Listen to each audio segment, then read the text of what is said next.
are anonymous. All the signs of a looming war on the Korean peninsula are surfacing. Watching as each country moves strategic pieces into place.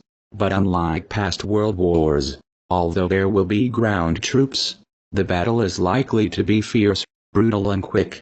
It will also be globally devastating both on the environmental and economical levels. This isn't an confined, years-long proxy or civil war, like Afghanistan, Yemen, Iraq or Syria. This is a real war with real global consequences.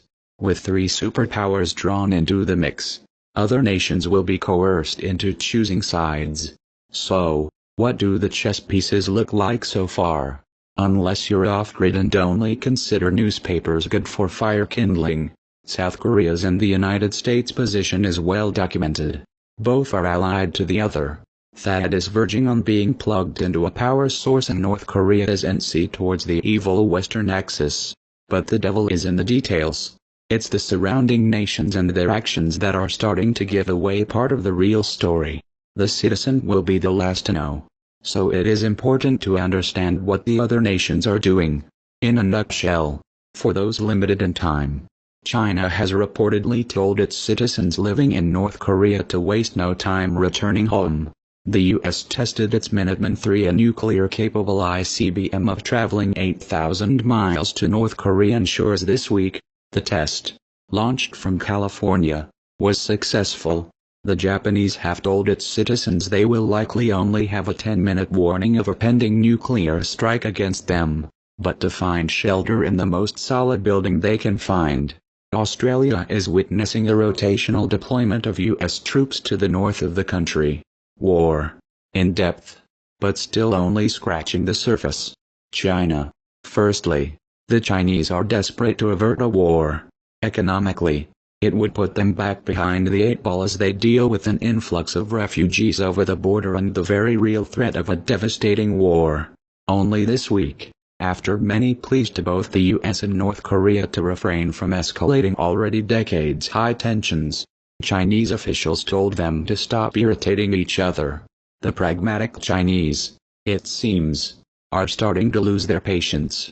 However, the meeting between President Trump and President Xi Jinping to have China exert hostile and austere economic pressure against North Korea to force them into ceasing their nuclear program, may have fallen somewhat on deaf ears. Although China doesn't want radioactive fallout and refugees on its borders, do they really want their neighbor giving up their nukes when it keeps the US in check and their region a buffer against the West? Couple this with the South Korean economy sanctioned heavily by the Chinese over the THAAD deployment. What are the real intentions?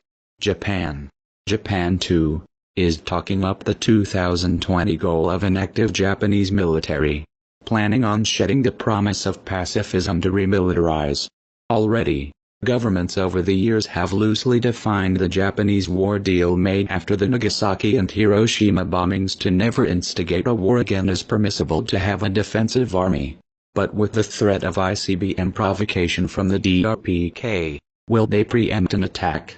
Reading between the lines, the Japanese issued a warning to their citizens to prepare for a nuclear attack. They were told to keep a solid, nearby building in mind to take cover and announced that they would have no more than a 10-minute warning of an impending nuclear strike. Sales have soared in Japan for essentials that would help to keep the citizens safe in such an event. But rightly so, given the North Korean state issuing this warning on May 4, 2017. In case of a nuclear war on the peninsula, Japan that houses logistic bases, launching bases and sortie bases of the U.S. forces will be put under radioactive clouds before any country. State-run Rodong Sinmun newspaper said, if Japan is truly concerned about its interests, it has to make due efforts for the peaceful settlement of the Korean Peninsula issue. And Australia isn't immune to the chess pieces moving into place, either. A strategic location in the Indian Ocean. U.S. Marines are amassing in the Northern Territory and are ready for anything. Under the guise of rotational training and deployment, 1,250 troops touched down in Darwin in mid-April for the 6th annual rotation. Although the first rotation was announced in 2011, But 2017 will also see the largest fleet of military aircraft arriving. Commanding Officer of Marine Rotational Force Star 1, Lieutenant Colonel Brian S. Middleton said when asked about North Korean tensions, that we stand ready to fight, with the Australians reminded by the more outspoken local journalists that the nation has never been impartial or neutral in war, and the close quarters of the Asia-Pacific. The reminder is sobering. But this doesn't mean outright war, not yet anyway. For the moment, China is calling for the US and North Korea to negotiate peacefully. The unpredictable Donald Trump has said it would be an honor to meet with Kim Jong-un, but Spicer downplayed the comment as unlikely to come to fruition anytime soon.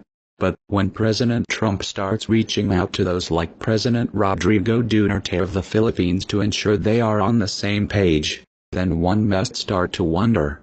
However, even Duterte has advised the US to back away from Kim Jong-un. Prepare for what comes next.